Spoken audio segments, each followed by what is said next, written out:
knowledge, experience, and how to grow a company from small to big, this is the video for you.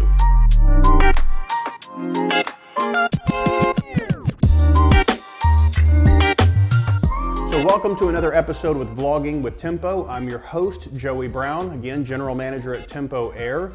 Today we're going to be talking a little bit about how we grew our company from a small company to a big company, and no better person to talk to it than our current Chairman Emeritus and our former CEO, key contributor to Tempo Air's success over the years, Mr. Steve Saunders. Steve, welcome. Thank you. Glad to be here. Yeah, I'm glad you're here. Exciting time. Yeah, so I kind of teed it up a little bit, and really not so much just history of Tempo, but kind of tell me a little bit about how this kind of thing started and where we were and kind of where we transitioned from where you were, or where we are today. So when I think about Tempo and the depth of our organization, as you had sort of the introduction, the things, there's some recurring themes that go towards how we got to grow.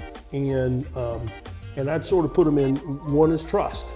We have trust between our coworkers, our partners, and ourselves, trust between us and our suppliers, trust between us and our competitors. The Tempo we have today is all about people. And it's always been about people, even from the beginning of our former parent company in 1946, which was then known as Texas Distributors and today is known as TD Industries. It's about the people and the organization, and that makes a difference. And then I think innovation is an important element of our history. And as I think about how we got started and all the way through to today, innovation and how we addressed different elements of the challenges of life and business are really important to the growth of the organization. So if we want to talk about the beginning of Tempo, the Tempo history, the beginning history story, very interesting. And so to me that would be really good. So we talked a little bit to David, and although David's perspective was wonderful and he kind of gave us a little history of Tempo and how we grew, I really think that you're, being the CEO for really, I would say 35 plus years. Am I right there? Or? Well, so I started in 1978. Okay. And I worked through 1985. I took a 3-year break to go do other things. Yeah. And like many Tempo partners, I returned to the company. I returned in 1988 and became the general manager of the Tempo, what's now known as Tempo Air, and in 1988, and became the chairman and president in 1998 until the time that I retired in 2020. Okay. So how did you envision the corporation throughout the years, and then at least when we separated from TD, what was the vision for you? Well, so in part, the vision was thrust upon us, because they were going through a big strategic planning effort and had decided that they were going to be a business-to-business company. So essentially doing commercial air conditioning and plumbing. And that meant everybody who worked with homeowners had to go away. And so they went to us and 2 other divisions of the company and said, we're gonna spin you off or sell you or do whatever it is. Why don't you go figure out what you wanna go do? And that in itself was a pretty interesting people determination, because they didn't say, this is what we're gonna do with you. They said, why don't you go figure it out and let us know, and we'll help you do what you want to do. And that was a really important element and cultural movement in Tempo's history. And that happened in the late 80s, right when there was a huge consolidation movement going on. And so there were companies being bought out by institutional investors and growing to be big national companies. And so I started out by going to interview all the big national companies, and I went to see them and they came to see us, and we had these long discussions, and we actually sort of picked one that offered to buy us, because at least at the time I saw myself as a corporate man, not an entrepreneur. And so we were going to become part of American Residential Service, ARS. And they seemed the most like us of all the organizations. And we were their 82nd acquisition target. And but they had just gone public right in the middle of our process. And in the fall of 1997, they did their first earnings statement. And as they said to us, our stock price is 25 on the way to 100. But after they did their first earnings statement, their stock was 25 on the way to 15 overnight, and later went down to less than $1 a share. And that didn't work for them, it didn't work for us. And so, but we were still in this process of being spun off. So we actually, one of the more interesting stories, I think, of the spin-off was they basically looked at us and said, okay, it's the 1st of November. You have until the end of the month to leave our building, find a new place, move all your people, get off our computer systems, find a new computer system to get on, go. And that was an amazing challenge. So to say a vision, it was really to figure out how to kind of have a business. And you mentioned people, and I know there were several key people who came over with you, but really it was hurry up and figure this out, and that way you still had a business. You knew you weren't going to ARS.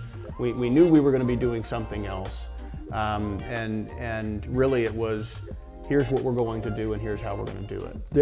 It was sort of away you go, and we were off and trying to figure it out. We found a building. We found a computer system. We migrated data. We came over with about 30 employees, 3 or 4 of which are still at Tempo today. I know Randy Newkirk is still there. Randy Newkirk and Louis Gallardo. And maybe Randy Clark even. Randy Clark is still there. And some that came shortly thereafter, like Steve Jacobson. That's correct. And so, it's just sort of interesting how that all worked. And so 30 of us moved over and moved to a new building at 1310 Century Drive. And sort of another sort of interesting story, we're still in limbo trying to figure out what we wanted to do. And we had what would pass today for a board meeting of our 7 leaders, and we said, okay, well, we don't want to go to work for someone else. We want to own ourselves. And so we decided that we would collectively make an offer for the company, and we debated about what we'd offer and this, that, and the other. We had an offering price. We'd written it on the board, and we'd had a vote, 7-0 vote, to decide to go do it. And then, in an incredible sense of coincidence, less than a minute after we'd taken the vote we wanted to go do it, the phone rang in the conference room, and it was our front desk person said, hey, there's a man out here named Jack Lowe Jr., and he wants to talk to you. And I went out, and Jack had an old dirty grill, and he'd been up on a ladder, changing out. He's going to sell his house. He said, I need a new grill. Will you sell me one? And I'm like, yeah, Jack, we don't want you on the ladder anymore. We'll get you a new grill, and we'll install it for you. Come back here, we want to talk to you. And we said, hey, we want to buy ourselves. He said, do you really? He said, I've been thinking about that, and I have an idea about how we might work out a deal. And we worked out a plan. It was really an interesting plan about how to buy it. And he worked out sort of how we would transfer trucks and how we transfer people and their vacation and how we would transfer job cost and what the overall investment might be. And we looked at all that and quickly calculated that it was the overall was less expense than we just agreed to pay. And so we agreed to do the deal on the spot, and we were then off and running. Wow. So one other more sort of really interesting story sort of related to how we got started. And so we're at our attorney's office, and there are TD people there, and we're there, and the accountants are there, and the lawyers are there, and we're all going around the room talking about the elements of the transition. And one of the attorneys said, and there's just been a tax law change that said an S Corp can be an owner of an ESOP. And we went through 2 or 3 more people, and I was like, raised my hand and said, yep. Could you go back and repeat that again? And our attorney, Linda Wilkins, basically said, well, an S Corp can be an owner of an ESOP. I'm like, going around again, it's like, could we talk about that for just a second? And ultimately, what it turned out to be is that when the limitations of an S Corp before is that you couldn't have more than 7 owners. But if an ESOP could be part of an owner of an S Corp, you could have essentially an infinite number of owners. And then one of the really incredibly cool opportunities is that if the ESOP was an owner and owned the majority of the company, we would pay taxes at the ESOP rate. And the ESOP rate for taxes is deferred until retirement because it passes through an S Corp. And so essentially what happened is that we had a federal income tax business advantage. And one of the things we've done sort of to fuel growth is we've taken that 15 to 25% tax advantage and fueled that into employee benefits and capital acquisitions. And that has given us the capital to grow the company and to attract and retain the people to grow the company as we go forward. Now, as part of the transition, sort of another interesting thing is because we were an ESOP, going to own the shares, an outside company could not own some of the shares. Right. And one of TD Industries' original thoughts were they would own some shares of stock so that if we were really successful, they would benefit. Right. And I'm like, well, you can't own shares of stock now. And it's like, well, I don't know if we like that. And so it's a kind of a struggle back and forth. And finally, they just recognized that we can't do it. Yeah. And Jack Lowe Jr. looked at me and he said, all right then, if I can't own shares, I want an Oklahoma guarantee. What's that? What's an Oklahoma guarantee? And Jack said, well, an Oklahoma guarantee is if you don't pay us back, we've got the legal right to call you a son of a bitch. And we said, okay, we shook hands on it. And literally in the paperwork for our transaction is the literal word of the Oklahoma guarantee and the definition of it. Nice. And that was part of the humor and also part of the trust associated with it in terms of how we're going to go do it. Right. And we started out on trust because one of the really important elements of the work was that on jobs in progress that completed before the July 1st, 1988 transition, they got all the gross margin. On jobs that started after July 1st, the separated group got all the gross margin. Yeah. And on jobs that started before July 1st, but finished after July 1st, we split the gross margin 50-50. Nice. And as we were going through hundreds and hundreds of jobs, we broke it up into teams. And the TD had a team, and the Tempo had a team, and we didn't review their work. And we just trusted them to count the numbers right. And they didn't review our work. They just trusted us to count the numbers right. Yeah. And we reported the numbers. We looked at the stuff. We put it down. We wrote them a check. And away we went. And so it was an amazing beginning. So here's what I heard. You started this conversation off today with some of these key pieces. And the one that you kind of brought it back to was trust. You know, really you trusted the TD team, Jack and his team, and he trusted you. Correct. And then you also brought up another one because we talked about growing this company from small to big. And the reality of it is it's these foundational pieces you mentioned. And then the ESOP, which is rare these days, you know, to still have an ESOP company and really trusting your employees and or let's say partners, because we call our employee owners partners here, that they're doing right by the customer, doing right by every employee. And that's really what makes our company grow and our company stronger. It feeds the machine. Yep. So people want to work for an organization that's honest, that's ethical, that's fair.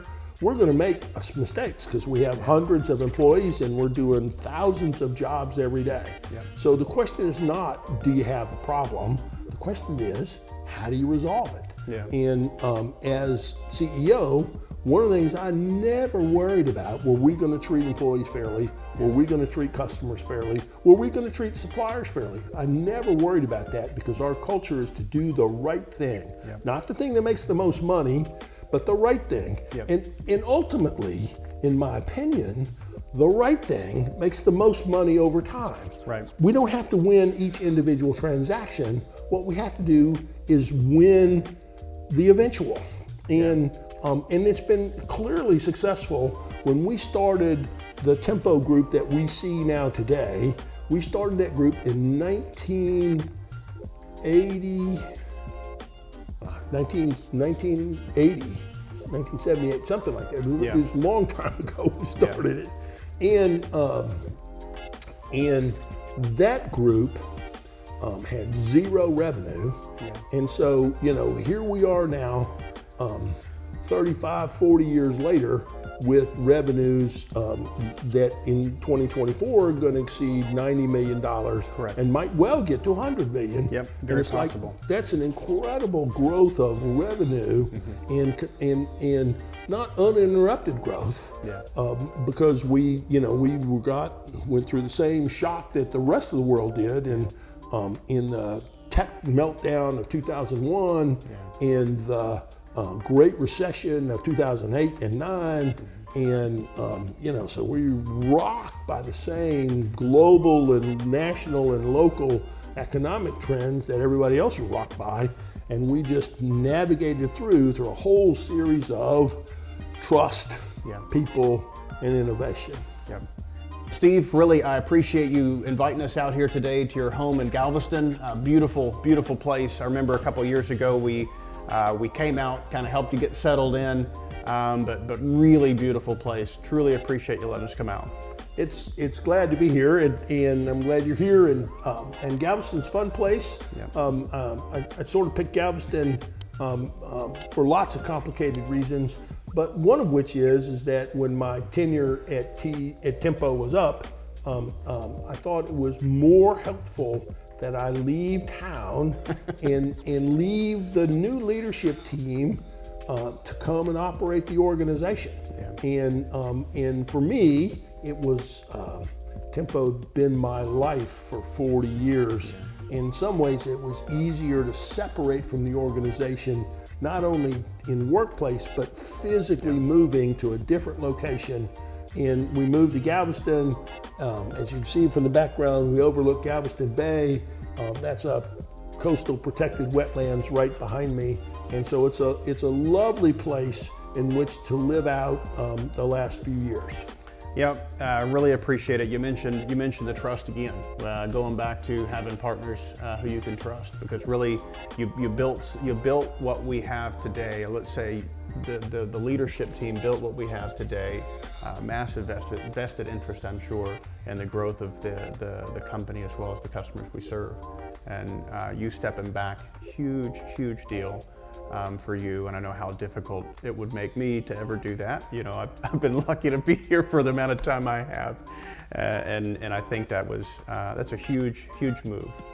Well, but it's an interesting question. I've known you since let's just say '98. I was 19. Started here early, and so known you a long time. Yep. And I've watched you grow and develop. I've been able to have a hand in your growth. Yeah. You had a hand in my own personal growth, and like you, I knew all the other leadership of the organization for a very long time, and I knew them intimately. And from that perspective, it made leaving easier. Yeah. And of course, how you and your coworkers have performed since I've left, it's just been an astonishing journey. of transition through the whole COVID nightmare and the work from home complexity and all the other difficulties. You've done such a magnificent job. It just made my separation all that easier. Well, again, I truly appreciate it. Today we talked a little bit about big business or how to get a business from small to large.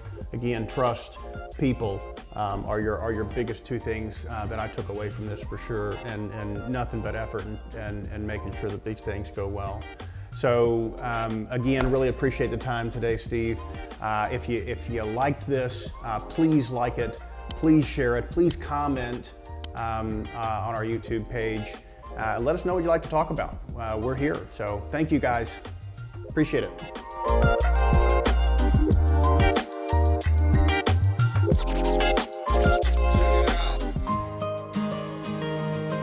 Thank you for choosing Tempo Air. My name is Jasmine. How can we make your home more comfortable today?